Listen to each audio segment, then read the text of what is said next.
क्या आपको नहीं लगता पिछले 2 सालों में हमारी टाइमलाइन बदल गई है? अब सब कुछ प्री और पोस्ट कोविड में गिना जाता है और इस नई टाइमलाइन में travel, office culture, education, business करने के तरीके भी लगभग बदल चुके हैं। इन सब में सबसे बड़ा और सबसे अहम बदलाव आया है वो है फिटनेस, वेलनेस और हेल्थ के प्रति। कोविड ने हमें अपनी इनर स्ट्रेंथ और इम्यूनिटी पर और ध्यान देने के लिए मजबूर किया है। इसीलिए post Covid fitness, healthy lifestyle, diet के साथ डाइटरी सप्लीमेंट्स के मार्केट में हलचल भी बढ़ गई है। एक रिपोर्ट के मुताबिक पोस्ट कोविड 94% भारतीय दरअसल अपनी सेहत को लेकर काफी सीरियस हो गए हैं। वहीं ग्लोबली आंकड़ा करीब 82% के आसपास है। अब देखते हैं कि कितने लोग इस सीरियसनेस के बीच ज्यादा पैसा खर्च करने को तैयार हैं अपनी सेहत के लिए। तो भारत में करीब 40% एक्स्ट्रा पे करने को लोग तैयार हैं, तो ग्लोबली करीब 29% एक्स्ट्रा पे करने को तैयार है ताकि उनकी सेहत चुस्त रहे, दुरुस्त रहे। इन्हीं आंकड़ों ने दरअसल डाइटरी सप्लीमेंट सेगमेंट के स्टार्टअप्स में भी पूरी तरह से जोश भर दिया है। इम्यूनिटी बूस्टर हो, स्किन ग्लो हो, हेयर केयर हो, सभी के लिए हेल्थ एंड वेलनेस सप्लीमेंट्स के ढेरों ऑप्शंस आपको बाजार में मिलेंगे। यही वजह है कि 2021 में लगभग $376 बिलियन का इंडियन डाइटरी सप्लीमेंट का मार्केट 2027 तक $850 बिलियन तक बढ़ने का अनुमान है, यानी कि 14% की औसतन CAGR ग्रोथ। इस सेगमेंट में अगर आप देखिए बिजनेस ग्रोथ आ कहां से रही है, तो दो चैनल्स हैं, एक तो ओमनी चैनल और दूसरा है रिटेल चैनल। तो ओमनी चैनल में आप देखेंगे करीब 35% तक की ग्रोथ देखने को मिलती है, तो ऑफलाइन ब्रांड्स में करीब 20 से 25% तक की ग्रोथ दरअसल दर्ज हो रही है। ये है आंकड़े वो ग्रोथ के, और इस ग्रोथ में मार्केट शेयर सबसे ज्यादा कैसे हासिल करें, यही है स्टार्टअप्स के लिए सबसे बड़ी चुनौती। तो ऐसे में इनकी स्ट्रैटेजी क्या है, निवेशक कितने बुलिश हैं इस डाइटरी सप्लीमेंट के मार्केट में, यही जानने के लिए आज मेरे साथ जुड़ रही हैं ओजीवा की CEO और cofounder Aarti Gill, full life health care के ब्रांड फास्टअप के को-फाउंडर वरुण खन्ना और इन्फ्लेक्शन पॉइंट वेंचर्स के को-फाउंडर मितेश शाह। सभी का स्वागत है CNBC आवाज पर। डाइटरी सप्लीमेंट्स इनफैक्ट आजकल हमारी जिंदगी में एकदम घुल से गए हैं, चाहे वो एफर्वेसेंट हो या फिर पाउडर्स हो या फिर दूसरे फॉर्म्स में। इसीलिए हमने सोचा कि आप लोगों से बातचीत की जाए और समझा जाए ये कितना बड़ा मार्केट है और यहाँ पर कारोबार बढ़ाना कितना आसान या फिर कितना मुश्किल है। आरती, इस चर्चा की शुरुआत मैं आपसे करना चाहूंगी क्योंकि आपने अपनी कंपनी की नींव दरअसल 2016 में रखी। आज हम 2022 में हैं और इस बीच में हमने कोविड देखा है। तो प्री एंड पोस्ट कोविड इस बाजार में एक तो एक्सेप्टेबिलिटी इन प्रोडक्ट्स की कितनी बड़ी है और क्या डिफरेंस आपने लार्जली नोटिस किया है?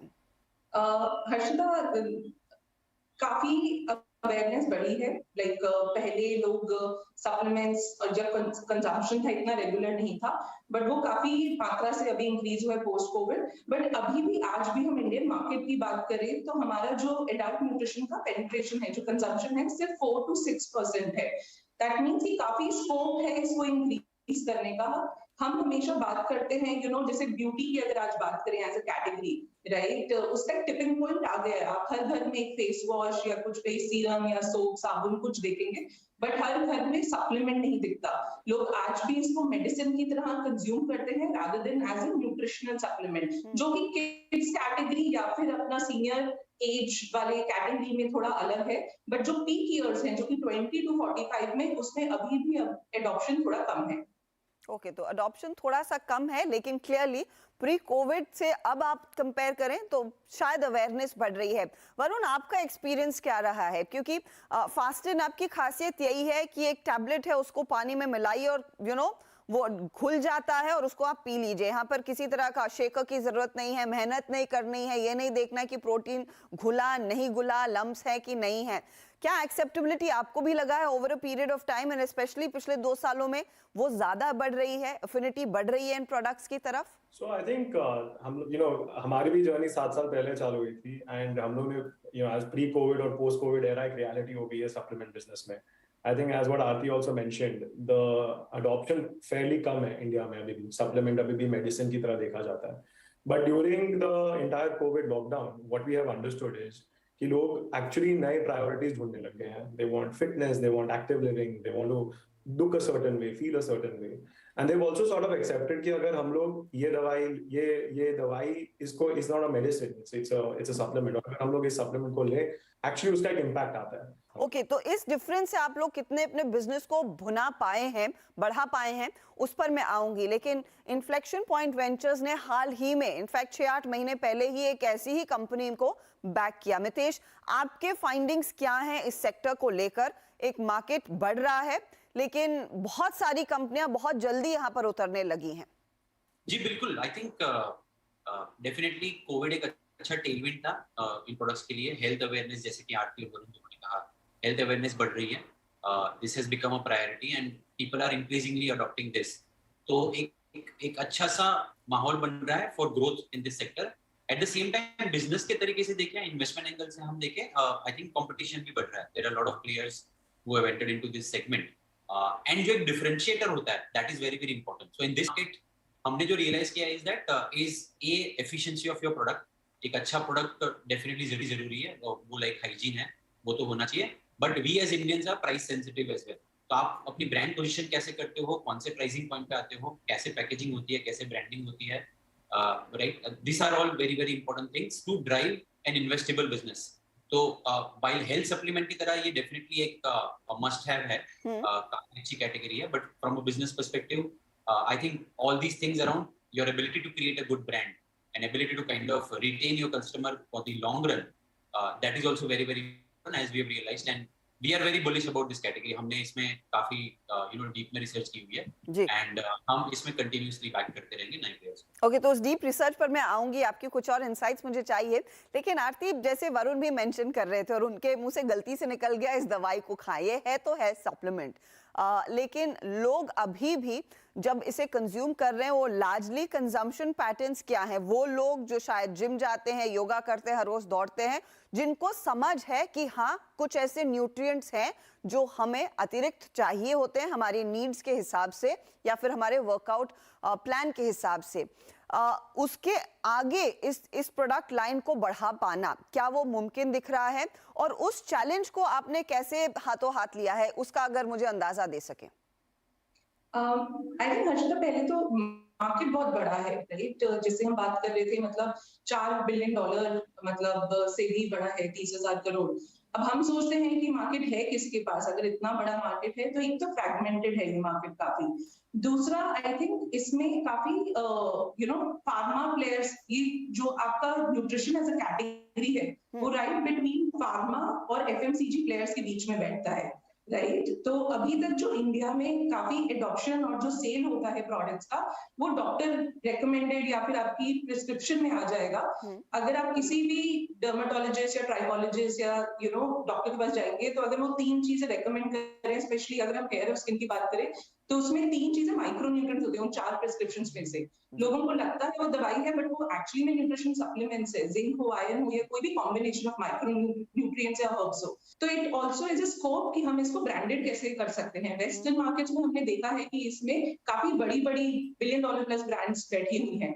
इंडिया में ब्रांड बनाना, राइट, एक बहुत इंपॉर्टेंट चीज है। लोगों को बताना कि ऑल्सो कि आपका प्रोडक्ट डिफरेंट कैसा है। ये एक्चुअली ग्लोबल में हमने मतलब अक्रॉस द वर्ल्ड एक न्यू इनोवेशन हो रही है। तो आई थिंक थोड़ा प्रोडक्ट पे काम करके, एफिकेसी पे काम करके, और एट द सेम टाइम देखते हुए कि प्राइसिंग क्या होना चाहिए। तो ये अवेयरनेस और एजुकेशन क्रिएट करना कि प्राइस पर सर्विंग चेक करिए, राइट, रादर देन, क्योंकि उसमें फिर डिजिटल फर्स्ट ब्रांड्स के पास काफी स्कोप है पेनिट्रेशन इंक्रीज करने का by increasing the placement. Okay, जो आपने मुद्दा छेड़ा है कि प्रोडक्ट कैसे बनाएं, आपकी खासियत यही है ओजीवा की कि आप प्लांट बेस्ड दरअसल प्रोटीन पर फोकस कर रहे हैं and perhaps that's the USP और वही एक सेलिंग पॉइंट है मेरे जैसे कंज्यूमर के लिए। वरुण, आपका सेलिंग पॉइंट लार्जली क्या रहता है? जब आपने इस प्रोडक्ट को डिजाइन करना शुरू किया, द ईज ऑफ यूज क्या ज्यादा इंपॉर्टेंट था, या जैसे एफएमसीजी कंपनियां सोचती हैं अगर कुछ ऐसा प्रोडक्ट जिसका सेवन करना है उसमें टेस्ट इंपॉर्टेंट होना चाहिए, आप लोगों ने वो balance end of course nutrition को कैसे बनाया और कैसे मेंटेन किया है? सो एट फास्टनर एक्चुअली हमारी जो हिस्ट्री देखे जाए, हम लोग इंडिया से बाहर पहले काफी चीजें एक्सपोर्ट कर रहे थे और अभी भी करते हैं। करीबन 22-25 कंट्री में हम लोग सेम प्रोडक्ट जो इंडिया में बिकते हैं चाहे हमारे एफर्वेसेंट ट्यूब्स है, टैबलेट्स है या हमारे पाउडर्स हैं, वो सारे एक्चुअली हम लोग खुद ही मैन्युफैक्चर करके हम लोग जो एक्सपोर्ट करते हैं। हम लोगों ने एक्चुअली नोटिस किया कि जो मेजर ट्रेंड्स हैं, जो मेजर एक्सेप्टेंस है, जो मेजर satisfaction है कस्टमर की, वो आती है जब they get the result that they are promised. The most important is also being true to the product and being honest about the product. And of course, taste and compliance. I think taste and ease of use बहुत बड़ी चीज है consumers के लिए. But eventually क्या taste जितना भी अच्छा हो, product अगर काम नहीं करता है या जो बोला गया है वो नहीं है, वो eventually फिर आपको कहीं ना कहीं कस्टमर चले जाता है। और आपने एक वर्ड यूज किया था रिटेंशन। जी। इस कैटेगरी में ट्रस्ट बहुत इंपॉर्टेंट चीज है।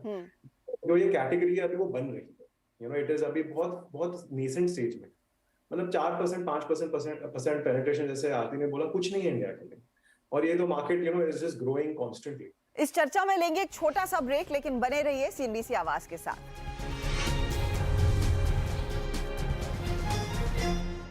वेलकम बैक, आप देख रहे हैं आवाज एंटरप्रेन्योर। आज हमारा फोकस है भारत में डाइटरी सप्लीमेंट्स के मार्केट पर। मेरे साथ हैं ओजीवा की cofounder Aarti Gill, full life health care के ब्रांड फास्टन अप के को फाउंडर वरुण खन्ना और इन्फ्लेक्शन पॉइंट वेंचर्स के को founder Mitesh Shah.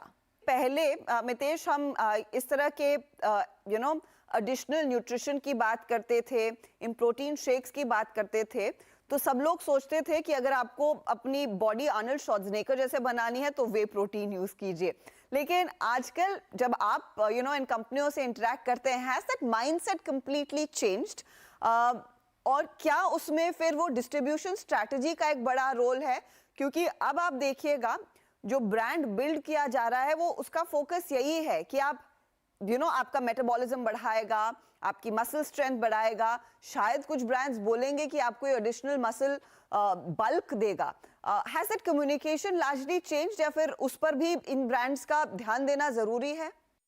Gone are the days when people used to dream about building that six-pack abs, right? वो एक audience है, वो भी एक segment है, but I think the larger focus is on well-being, and that's the messaging that a lot of these brands or this category overall is driving. ये हमने देखा है कि and वरुण और आरती भी agree करेंगे मेरे साथ that I think there has to be horses for courses. Different people will have different aspiration of the way they look at these brands, these products, and it should kind of satisfy all of them. There are different use cases. But ये सबके लिए एक relevant product होना चाहिए, तो वो काफी important है। दो तीन चीजें जो हमने ये सेक्टर में काफी डीप में देखी है, इज दैट कि हेल्थ एलिमेंट तो इंपॉर्टेंट है, ultimately I think that is the ultimate outcome of consuming this products, but हमें इसके लिए कंफर्मिटी भी चाहिए। Social conformity is also important. I should be able to brag about the product that I am consuming, and that comes through celebrity marketing और influencer marketing and all. So going back to my previous point के branding बहुत ज्यादा जरूरी है इस sector में। आप कैसे ब्रांड बनाते हो, प्रोडक्ट तो इंपॉर्टेंट है ही, and that will ensure the customer retention and repeat usage in the long term. But in the initial term, to penetrate, I need to confirm to somebody. So influencer-driven marketing or celebrity-driven marketing becomes a lot more important over here because उससे conformity आती है. Second point is distribution. So I think D2C brands हमने सबने देखा हुआ है. D2C brands they ran their course, but digital marketing getting more expensive, right? The consumer space, mind space getting saturated and all. Every brand probably सबने realize किया हुआ है कि I think अगर इससे ज़्यादा और growth चाहिए, then offline presence is very very important. Aarti, coming to that point on distribution, अब I'm sure अब मुझे पता है कि आप लोग ओमनी चैनल का भरपूर इस्तेमाल करते हैं। अगर किसी को ज़्यादा कन्वीनियंट है ऑनलाइन प्रोडक्ट ऑर्डर करने का, वो विकल्प है, या वरना आपके किसी भी जनरल स्टोर या फिर केमिस्ट में आपके प्रोडक्ट्स मिल जाते हैं। इसमें ये मुझे बताइए, आप कितना एक्चुअल एक्स्ट्रा पैसा खर्च कर रहे हैं ब्रांडिंग में, मार्केटिंग में, and how has D2C primarily helped your business grow in the last few years? Harshada, I think जब 4-5 साल पहले जब हमने लॉन्च किया था और हम रिटेल आउटलेट्स पे जाते थे, तो एक नॉर्मल आंसर होता था कि डिमांड आएगी तो रखेंगे आपके प्रोडक्ट्स, राइट? तो इसीलिए वो बहुत ही डिफिकल्ट कॉन्वर्सेशन हो जाता था। अगर हम न्यूट्रिशनिस्ट या HCP के पास जाएंगे तो वो एक चैनल है जहाँ पे फार्मा प्लेयर्स का एक बहुत बड़ा पेनिट्रेशन है, आई वुड से, राइट? तो बहुत ही डिफिकल्ट होता है डिजिटल या फिर हमारी जैसी छोटी ब्रांड के लिए वहां पे जाना। I think one of the best things we realized is कि ये सब चैनल्स हैं, राइट? अगर हम कंज्यूमर को ये बता दें कि हमारे प्रोडक्ट की खासियत क्या है और उनकी लाइफ में वो क्या बेनिफिट कर सकता है, तो आई थिंक एक वो इम्पोर्टेंट बात था जहां पे हमने एंकर किया कि हम D2C या डिजिटल फर्स्ट ग्रोथ करेंगे, चाहे वो अपने प्लेटफॉर्म पे हो या ऑनलाइन Amazon, फ्लिपकार्ट, नाइका कहीं और डिस्ट्रीब्यूशन हो। सो वो 3 साल और 4 साल उस पे फोकस करने के बाद अब एक जर्नी आई है जब हम स्टोर्स पे जाते हैं तो लोगों को उजीवा के बारे में पता है, चाहे वो फार्मासिस्ट जीटी में हो या मॉडर्न ट्रेड में हो, तो वो इजियर हो रहा है हमारा पेनिट्रेशन और उसको एक्सपैंड करने का, क्योंकि ब्रांड पहले डिजिटल फर्स्ट बनी और अब लोगों को भी ट्रस्ट है, क्योंकि केमिस्ट को पता है कि हाँ आपका पीसीओएस वाला प्रोडक्ट का डिमांड आता है तो हम ये रखेंगे, तो वो एक ट्रस्ट बिल्ड हो गया है ओवर द लास्ट 4 इयर्स। तो इस पर्टिकुलर ब्रांड बिल्डिंग एक्सरसाइज में फिर मैं जानना चाहूंगी आप लोगों को फिर अपने बिजनेस को स्केल करने की कितनी जरूरत है। वरुण, मुझे अगर एक अंदाजा दे सकें, आपकी करंट जो फैसिलिटी है उसमें आपकी क्या कैपेसिटी है? हाल ही में मेरे ख्याल में आप अपनी कैपेसिटी एक्सपैंड करने पर भी सोच रहे थे, तो क्या फिलहाल प्लान है इस मार्केट के साइज को देखकर और जो मार्केट आगे ग्रो होता हुआ दिखाई देगा उसको एड्रेस करने के लिए? करंट कैपेसिटी हमारी क्लोज टू 20 लाख ट्यूब महीना, हर महीने हम लोग 20 लाख एफएफएसएन ट्यूब्स की तरह बना सकते हैं। और क्लोज टू हम लोग एक और हमारी सेम फैसिलिटी है बाजू में जहाँ पे हम लोग कम से कम 10,000 चार्ज बना सकते हैं किलो, मतलब 10 टन ऑफ मटेरियल बना सकते हैं। Okay, we are seeing that इसको कम से कम, और एज आई सेड हम लोग नॉट जस्ट इन इंडिया है, फास्टनर एक्चुअली आपको 25 कंट्रीज में मिलता है। तो अगर आप यहाँ से लंदन जाएंगे, दुबई में रुकेंगे, तो आपको हर एक एयरपोर्ट पे आपको प्रोडक्ट मिलते जाएंगे। तो एक international demand and Indian demand को मायने रख के हम लोग का अभी प्लान है कि इसको कम से कम 3 गुना बढ़ाना है हमको कैपेसिटी को, और पाउडर फैसिलिटी को भी करीबन 5 गुना बढ़ाना है। तो इतना हम लोग ग्रोथ देख रहे हैं इस कैटेगरी में अगले 3 से 5 साल में। ओके, आरती, उजीवा का प्लान क्या है? किस कैपेसिटी पर इस समय काम कर रहे हैं आप? कितने प्लांट्स हैं? उन प्लांट्स में क्या फुल कैपेसिटी पे काम हो रहा है या फिर अभी भी स्कोप है? राइट, हर्षदा, हम basically contract manufacturing facilities use करते हैं बिकॉज इंडिया में पाउडर्स, कैप्सूल्स और गमीज का I think there are lot of good manufacturers sitting out there, right? तो हमें लगता है कि टिल द टाइम मतलब 1000-1500 करोड़ तक मतलब मैन्युफैक्चरिंग फैसिलिटी की कॉन्ट्रैक्ट मैन्युफैक्चरिंग पार्टनर्स बहुत अवेलेबल है। हम जहां पे वर्क करते हैं, जहां पे हमें लगता है एक इन्वेस्टमेंट की जरूरत है, is the sourcing of the ingredients, क्योंकि हमारे काफी कुछ इंग्रेडिएंट्स हमारे खुद के पेटेंटेड इंग्रेडिएंट्स हैं जो कि मतलब जैसे मैं पहले भी बता रही थी कि जैसे जिंक को प्लांट सोर्स से कैसे डिराइव करना है, तो हम उस पे काम कर रहे हैं कि हम फार्मर्स के साथ वर्क करके उन क्रॉप्स को कैसे ग्रो कर सके ताकि स्केल पे हमें वो इंग्रेडिएंट्स मिल सके। ओके, लेकिन आरती, मैं आपसे फिर ये समझना चाहूंगी, what you really looking at in terms of numbers? इस समय किस तरह के टर्नओवर पर आप हैं? हर्षदा, हम मतलब अगर मैं लास्ट 3 इयर्स की ग्रोथ देखूं तो हम 140% पे ग्रो हुए हैं लास्ट 3 इयर्स में, year on year. I think focus रहेगा कि आगे के 3-4 साल भी at least 60 to 70% year on year growth पे टारगेट करें, ताकि एक 700 से 1000 करोड़ की एक एंटिटी और कंपनी खड़ी कर सके। मितेश, क्योंकि आपने इनफैक्ट आप अर्ली स्टेज में निवेश करते हैं और जिस कंपनी को आपने बैक किया वो भी इनफैक्ट एक नेसेंट स्टेज पर है, उसकी ग्रोथ की क्या स्थिति है इस समय, अगर उसका अंदाजा दे सके?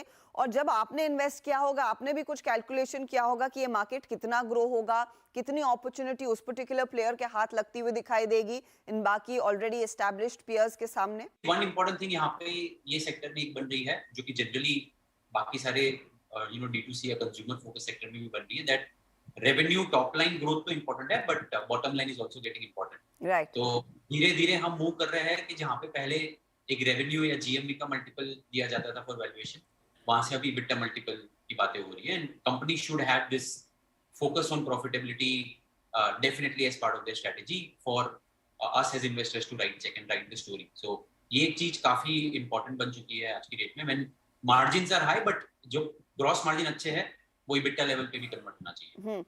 वरुण, इसी पर मेरा अगला सवाल है, यूनिट इकोनॉमिक्स आप जैसे बिजनेसेस के लिए कैसी खड़ी हैं at this point in time, और प्रॉफिटेबिलिटी का क्या हाल देखने को मिल रहा है?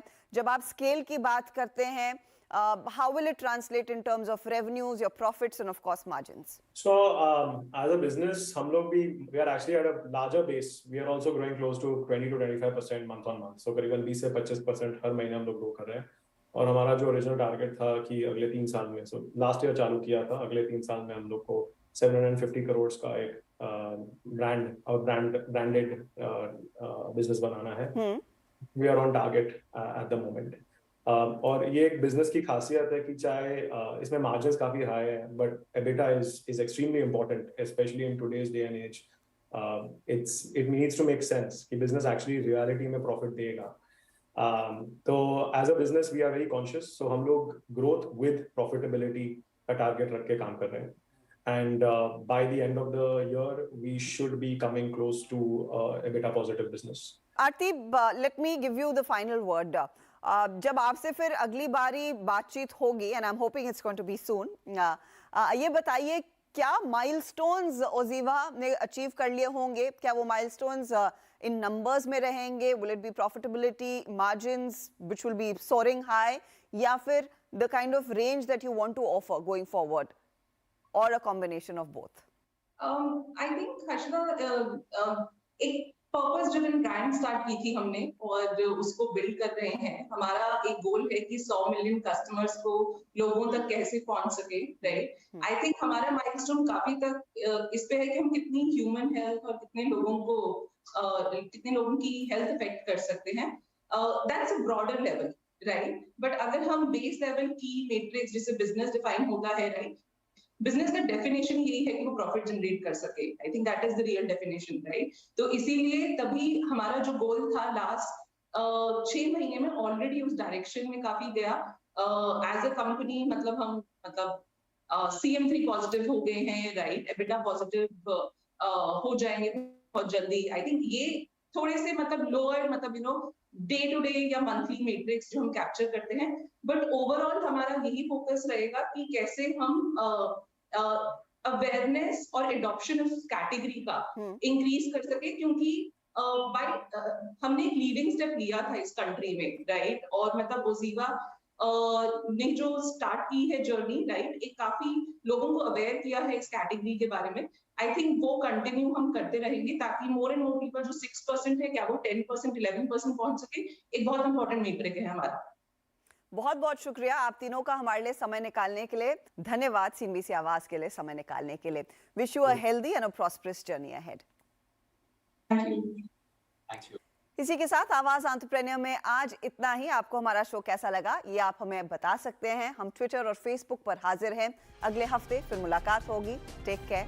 Good bye.